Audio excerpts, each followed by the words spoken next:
또 아주 아름다운 시, 현대시 작품을 보겠습니다. 개인적으로 한국 현대시 중에 가장 좋아하는 작품 중에 하나입니다.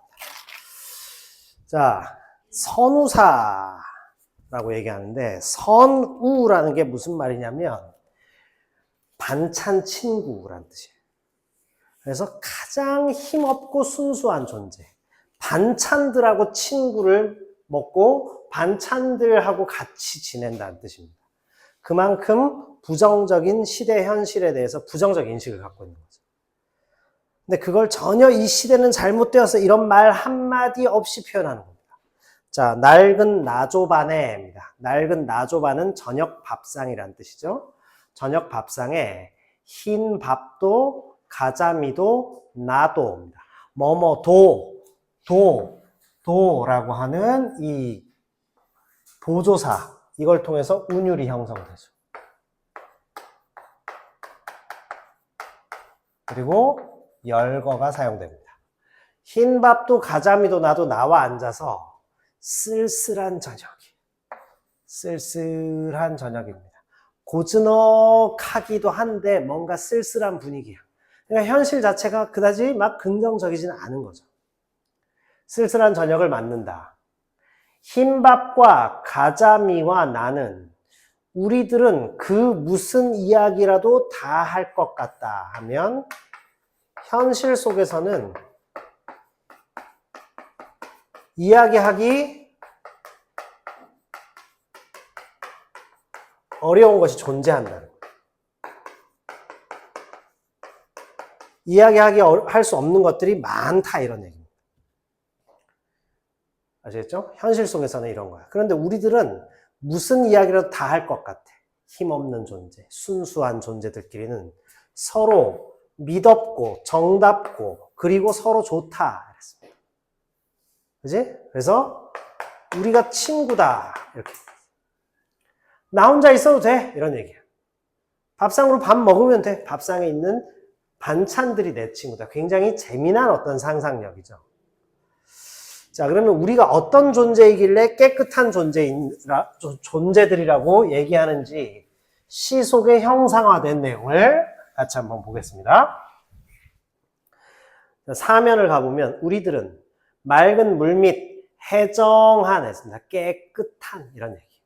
모래톱에서 하고 긴 날을 모래알만 헤이며 잔뼈가 굵은 탓이다 했습니다.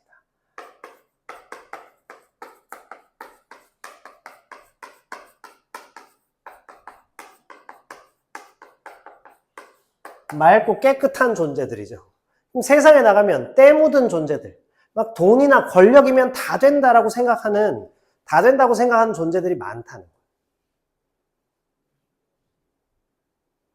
아시겠죠? 그런데 우리는 맑고 깨끗한 존재들이다. 바람 좋은 한벌판에서, 저기 벌판에서 물달기 소리를 들으며 옵니다. 물달기는 뭘 의미한다고 되어 있나요? 밑에. 그 위에 있네요. 물달기. 물새 같은 거죠. 그래서 물달기는 물닭, 즉 뜸부기과의 새입니다. 그러니까 닭이 아니에요. 뜸부기과의 물새. 그래서 물새 소리를 들으며 단 이슬 먹고 나이 들었다. 그러니까 이 맑고 깨끗한 존재들과 대비되는 것은 세상에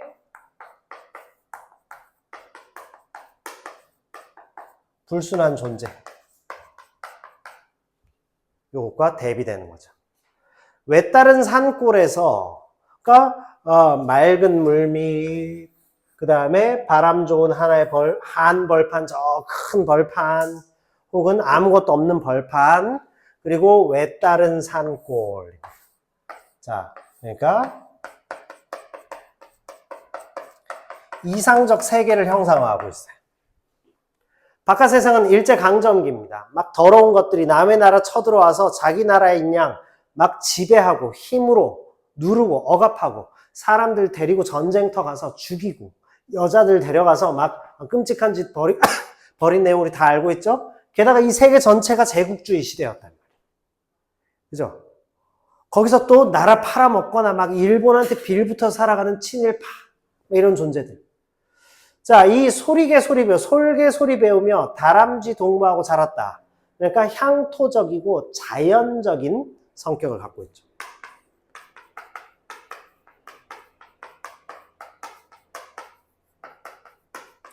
자연 속에서 자라났다.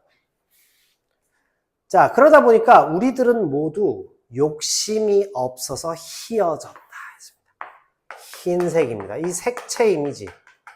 자, 이 색채를 통해서 어떤 경우에는 좀 파리하다. 파리하다라는 것은 핏기가 없다 이 뜻이죠. 그래서 힘없는 존재.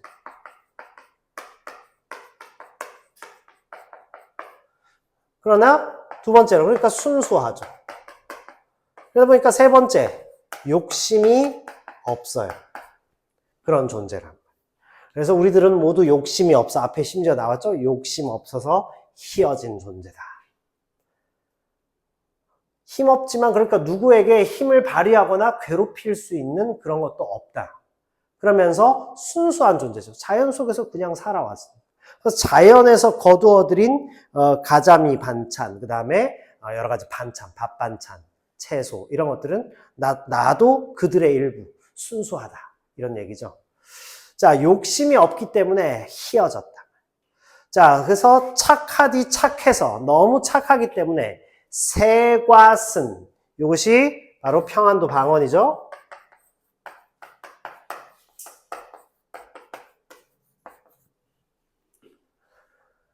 억센 이 말이야. 억센 가시 하나, 소나기 하나 없다. 그러니까 우리는 권력이나 힘이 없는 존재이기 때문에 깨끗한 존재. 권력이나 힘이 있으면 어떻게 되나요? 내가 손 좀 봐줄까? 이렇게 되는 거예요.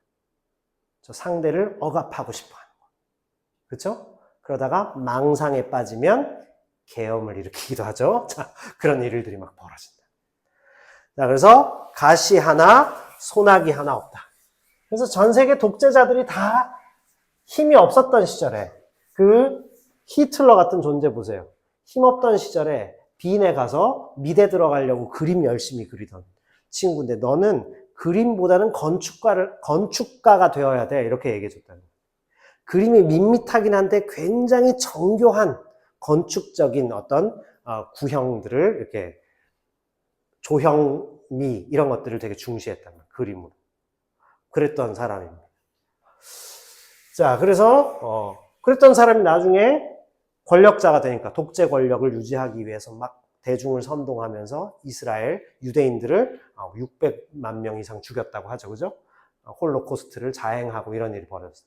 우리는 너무나 정갈해서 나오죠. 희어졌다. 파리하단 말이에요. 너무나 깨끗하기 때문에 순수하고 욕심 없고 누구를 괴롭히지 않아요. 자, 우리들은 가난해도 서럽지 않고 우리들은 외로워할 까닭도 없고 그리고 누구 하나 부러워할 필요도 없어. 부럽지도 않아. 가난해도 서럽지 않다. 외로워할 까닭도 없다. 누구 하나 부럽지도 않다. 자, 않다, 없다가 반복되죠. 그래서 운율감이 상당히 높아지는 겁니다. 통사적인 구조죠. 문장 구조가 비슷해서 운율감이 아주 높아지는 연이다. 별 하나의 사랑과 별 하나의 그거 있죠? 그것처럼 똑같아요. 자, 흰밥과 가자미와 나는 우리들이 같이 있으면 세상 같은 건 밖에 놔도. 그러니까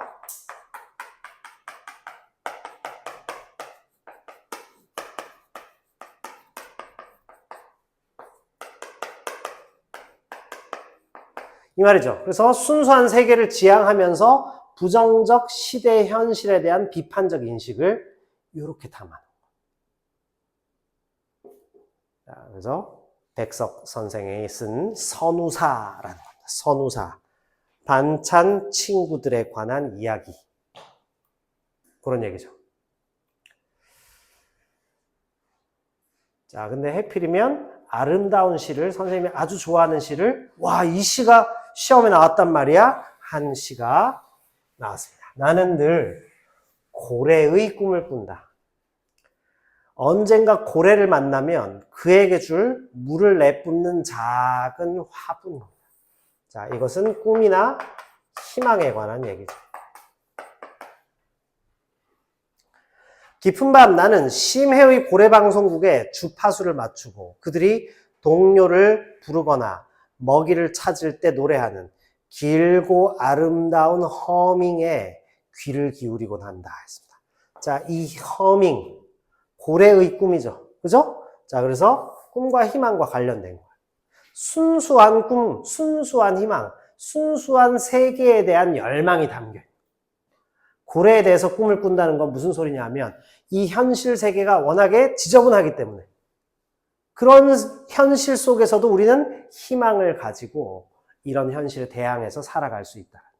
그런 꿈, 희망을 의미한다. 아시겠죠? 부정적 현실이지 왜? 돈이나 권력이 다 짓밟는 세계랍니다. 현실도 마찬가지예요. 빈부격차. 그렇죠? 그런 것도 있고 부정적인 일들이 많잖아요. 그리고 험한 일도 많이 일어나요, 사실은.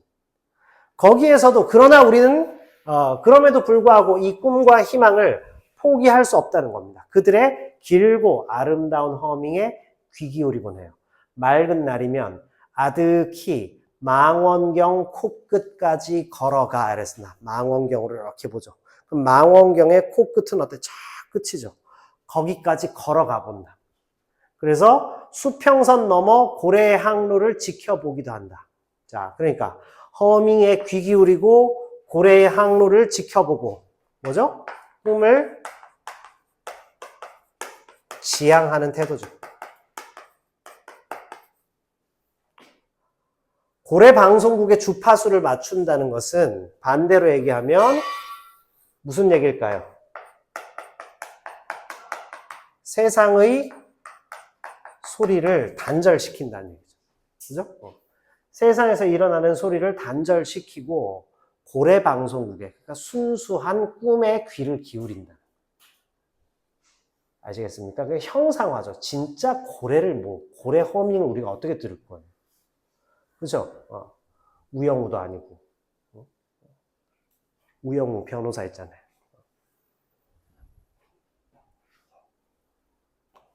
뭐 기러기 인도인 뭐 그런 거 있죠. 네. 자, 그런 것처럼 이 고래를 꿈꾼다. 그 이상한 변호사 우영우라는 드라마 혹시 봤어요?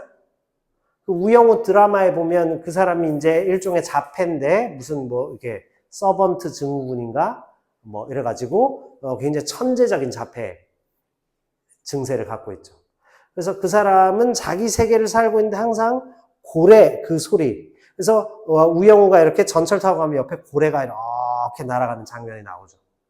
헤엄치는 장면이 같이 전철이 달려가는데 고래가 그 옆을 헤엄치는 이런 그래픽이 나옵니다. 자, 결국 순수한 세계. 이제 우영우는 순수한 사람이죠. 근데 이 세상은 상대를 이렇게 바라보고 조금 이상하다 싶으면 차별하지. 아까 우리 이슬람 정육점처럼. 그죠? 조금만 우리하고 다르면 배척해요. 아, 좀 다르구나. 이렇게. 자, 그래서 선생님은 앞으로 한국 사회가 더 수준 높은 시민사회로 나가기 위해서는 우리 안에 들어있는 이 혐오, 불신, 증오, 그 다음에 차별, 대립, 이런 것들을 해소해야 된다. 이제는, 하다 남자하고 여자끼리 나눠가지고 막 싸우잖아요. 남자와 여자는 사랑하는 대상이죠. 그렇지? 아름다운 여인을 볼 때, 선생님은 세상에서 가장 행복한 순간이에요.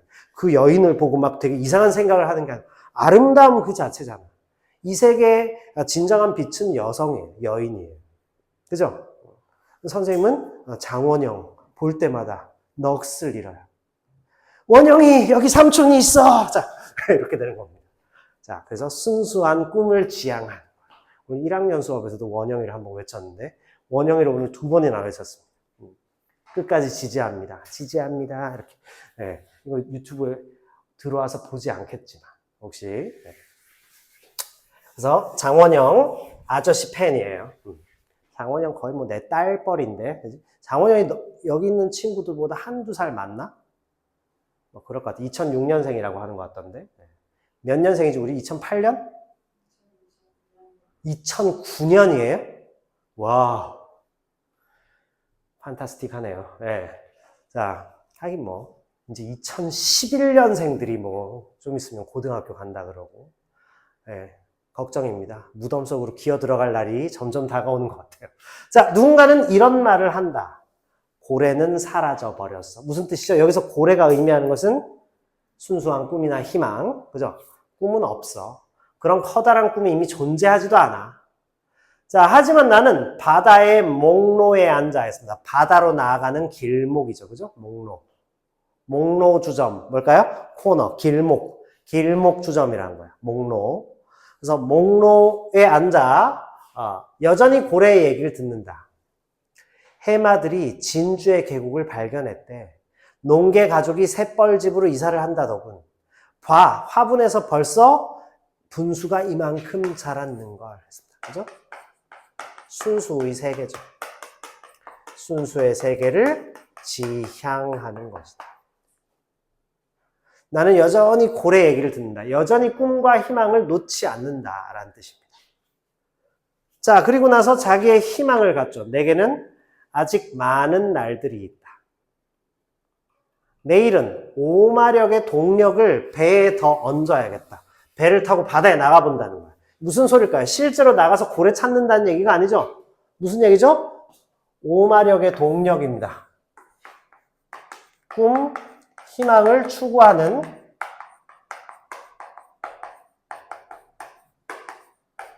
힘을 더 채우겠다는 뜻이죠.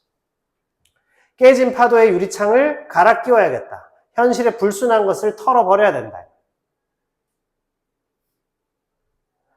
저 아래 물밑을 흐르는 어뢰의 아이들 손을 잡고 쏜살같이 해협을 달려봐야겠다.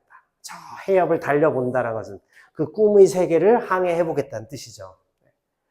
누구나 그러하듯 내게도 꿈이 하나 있다. 하얗게 물을 뿜어 올리는 화분 하나 등에 업고 어린 고래로 돌아오는 꿈. 이랬습니다. 어린 고래로 돌아온다. 그죠? 순수를 회복하고 지향하죠. 순수하게 다시 태어난다는 것. 자, 거기다가 꿈 이렇게 되어 있죠? 그러니까 여기는 명사로 종결했기 때문에 시상이 집약되죠. 꿈에 딱 집중했다. 그게 어려운 시는 아니에요. 근데 내용을 잘 들여다봐야 됩니다. 고래가 뭘 얘기하는가. 그래서 여운을 남긴다 라는 사실을 우리가 발견할 수 있겠습니다. 송찬호 시인의 고래의 꿈이라는 작품.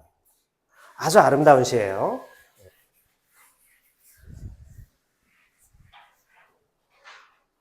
자, 이렇게 해서 내용을 봤는데 백봉, 백선 이게 나오네.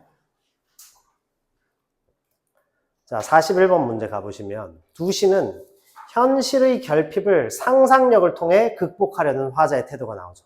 가에서는 일상적인 사물의 생명과 감정을 부여해요. 그래서 가난과 외로움을 초월하면서 자족의 세계입니다. 그냥 내 스스로 만족한다. 이러면서 결핍 속에서도 도덕적 순수, 그 다음에 내면의 고결함, 이것을 유지하고 싶어. 그러니까 부정적 시대 현실에 대항하는 것으로 도덕적 순수성이나 내면의 고결성, 이걸 통해서 결국 가난과 외로움을 초월하는 태도. 세상 같은 건 밖에 있어도 돼. 그냥 요 안에서 이렇게만 사는 것도 너무 행복한 일이야. 이렇게 얘기했습니다. 자, 제시문 나는 고래에 대한 상상 플러스 뭐가 들어갔죠? 중요한 키포인트가 하나 있습니다. 환상이 들어가요. 환상적 이미지로 그려냈죠. 그래서 희망이 부정이 되고 있는 이 현실에 대항해서 꿈을 잃지 않으려는 태도입니다. 희망이 부정되지. 그런 건 존재하지도 않아. 아직도 그런 걸 추구해? 이런 얘기를 듣는다. 야, 이 사람아, 그렇게 살면 너 벼락거지 되는 거야. 주식도 투자하고, 재테크도 하고, 부동산 좋은데 투자, 다 이런 얘기만 해요. 그런 사람들이 또 되게 잘 사는 것 같지도 않던데, 보니까. 자, 희망이 부정되는 이 현실에 대항해서 꿈을 잃지 않으려는 태도. 그래서 부정적 시대 현실에 대항하는 아주 순수한 화자들이 등장한다. 이렇게 볼 수 있죠. 야, 아직까지도 그렇게 순수하게 사는 거야? 뭐 이런 식으로 우습게 얘기하는 거죠. 자, 흰밥과 가자미가 와 내가 무슨 이야기라도 다 할 것 같다 이렇게 했습니다. 이것은 화자가 외로운 존재들과의 정서적 동질감을 통해 결핍을 극복하려는 태도. 뭐 보니까 맞는 것 같죠? 자, 2번 우리들은 가난해도 서럽지 않다. 결핍을 수용하면서 자족의 태도를 유지하는 거죠. 자족합니다.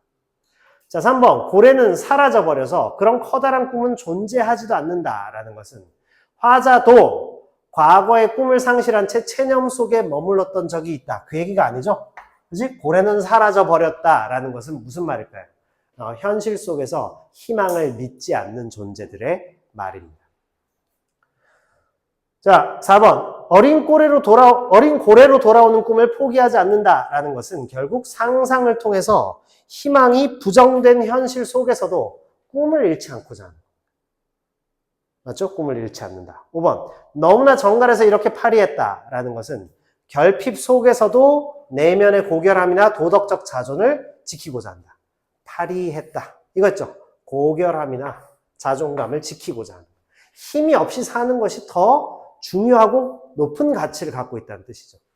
자, 다음에 나를 심해의 고래 방송국에 주파수를 맞추고는 상상적 교감, 이걸 하죠. 그래서 단절될 위기에 지금 놓여있는 그 꿈들이야. 그것을 이어가고자 하는 거죠. 그래서 주파수, 세상의 주파수에 맞추지 않고 심해 주파수의 고래 방송국에 맞춘다라는 게 바로 이런 의미가 됩니다. 그러니까 이런 어떤 진술들을 잘 눈여겨보셔야 돼요. 무슨 소리인지 아시겠죠? 자, 이렇게 볼 수 있겠습니다. 그 다음 지문 빨리 보고 마무리하겠습니다. 그러면 2025년까지 끝나는 거예요. 다음 주에 2026 가지고 오시면 되겠습니다. 자, 앞부분 줄거리입니다. 백봉과 백선은 아버지 백활수가 전쟁 포로로 호국에 잡혀가자 망월대사 밑에 수련하고 활용은 부모를 여의고 병법을 익힌다. 뻔하죠. 이런 거 나오면 이제 영웅소설인데 여기에서 백봉과 백선 이 사람들이 영웅적 인물인데 아버지가 전쟁 포로로 잡혀간 그런 얘기가 나왔으니까. 자, 활용은 부모를 여의고 병법을 익힙니다. 자, 호국이 침범하여 세자를 붙잡아 가자 이랬죠. 그죠? 자, 이것은 결국 역사 소설은 다른 말로 뭐라고 하냐? 팩션이라고 하죠. 그래서 역사적 사실, 팩트 더하기 픽션이 이루어진 겁니다. 그래서 역사적 사실과 허구의 결합이다 이 말이죠. 그래서 당연히 이 병자호란 때 역사적 사실도 반영되지만 거기에 허구를 가미시켰다. 자, 그래서 송나라 황제는 백봉을 원수로 삼아 백선 활용과 함께 호국을 상대하게 한다. 자, 호국의 철학은 자, 선생님 죄송합니다. 다른 얘기했어요. 자, 이거 다른 학교들하고 막 유충열전 이런 거 하면서 자, 여기서 송나라 황제라고 했죠. 죄송해요. 자, 아까 팩션은 잊어버리세요. 자, 이것은 뭐냐면 중국을 배경으로 합니다.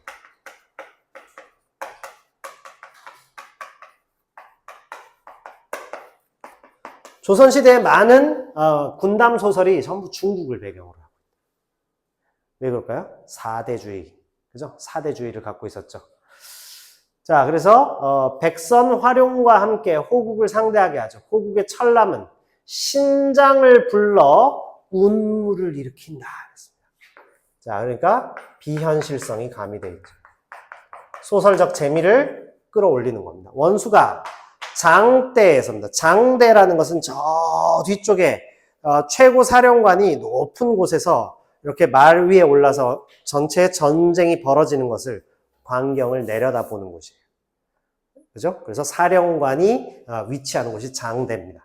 여기서 보다가 말에 올라 적진을 해치고 들어가니 지척을 분별치 못할러라. 원수가 적진 중에 외쳐왈 백선은 어디 있느냐 했더니 자기 그 동생을 구하러 갔죠. 그죠? 백선이 백봉의 아우니까 형님은 나를 살리시옵소서 이랬습니다. 그러니까 결국 지금 동생 백선이 위기에 처해서 구하러 들어간 겁니다. 하나, 운무 중에 동생과 신장을 어찌 구별하리요? 자, 운무 중에 동생과 신장을 어찌 구별하리요? 이게 뭘까요? 바로 서술자의 개입입니다. 중간에 끼어들어서 개입해가지고 막 설명하죠. 일종의 논평이죠. 칼을 쓰지 못하고 섰더니 원수 또한 적진 금사진 80여 접에 쌓였는지라. 80겹으로 지금 에워쌌단 말이에요. 어찌 벗어나리요? 똑같죠? 원수가 앙천입니다. 하늘을 우러러 탄식하기를 우리 형제가 10년 공부했다가 이제야 죽게 됐으니 명천은 살피사 망월대사를 오게 하옵소서. 망월대사는 이미 이 백시 가문의 형제들을 도와준 조력자였죠. 통곡하더라. 자, 망월대사가 외치기를 봉과 선아 그 말이 정신을 잃게 하지 마라. 자, 그러니까 이 말이 뭔가 이들을 그 위기에서 벗어나게 해준다는 사실을 알 수 있죠. 비현실성이 등장할 겁니다. 학원을 봉과 선 형제가 정신을 그제야 차려 크게 외쳐와요. 너는 비록 짐승이나 적진 중에 쌓이고 정신을 차리지 못하느냐 하고 채를 들어서 탁 희롱하니 말이 고함하고 10여 장씩 뛰어 이랬습니다. 10여 장이라는 것은 굉장히 큰 거죠. 사람 키 높이 막 10배쯤을 막 뛰어서 진중에서 벗어났어요. 날아올랐습니다. 그래서 철남의 말을 물리치고 화룡을 찾아 데리고 돌아오니라. 이튿날 봉과 선이 호통하면서 말하기를 오늘은 내 목을 베리라. 그러니까 상대 호국의 지금 철남이란 놈이 굉장히 강한 놈이랍니다. 자, 그의 목을 베러 막 달려간 겁니다. 봉과 선 형제가 쫓아가매 철남이 앙천 통곡할 명천은 살피옵소서. 말리 타국에와 대공을 이루지 못하고 봉과 선에게 죽게 되었으니 살리옵소서 하며 산곡으로 산 계곡 속으로 들어가니 봉과 선이 쫓아가니 제 몸은 피하고 허인만 보입니다. 뭐죠? 헛개비만 보인다 해서.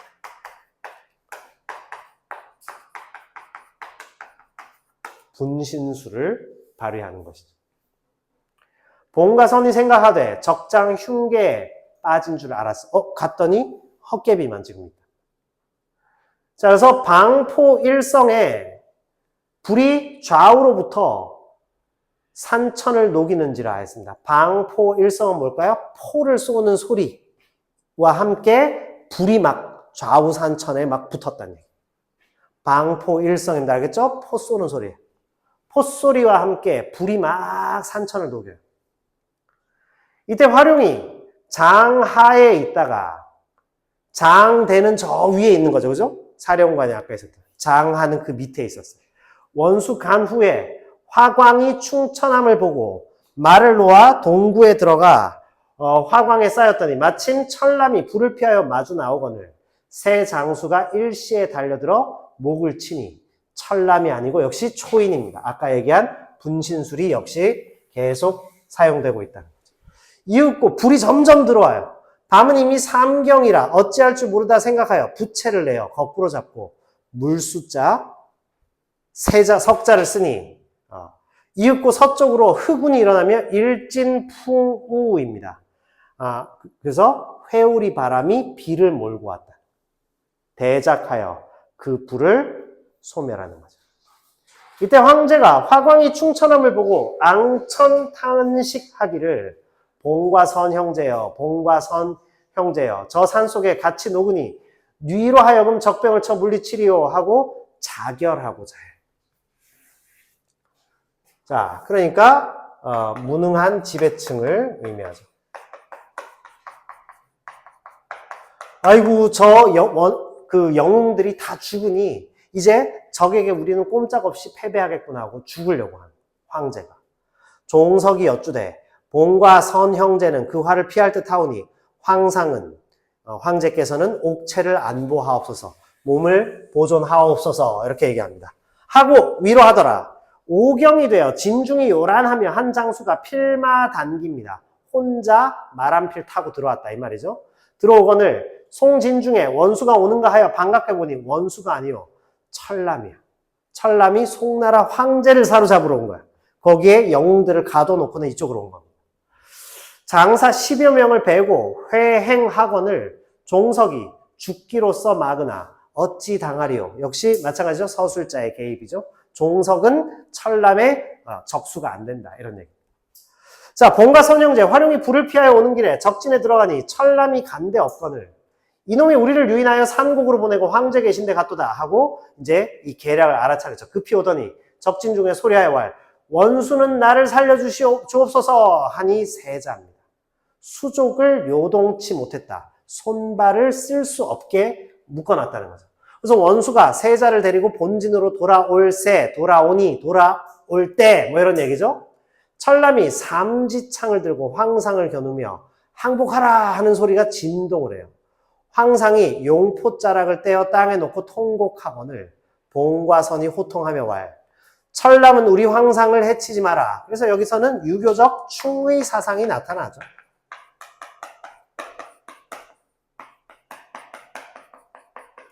봉과 선 형제 들어오너라 하고는 달려들어서 싸웁니다.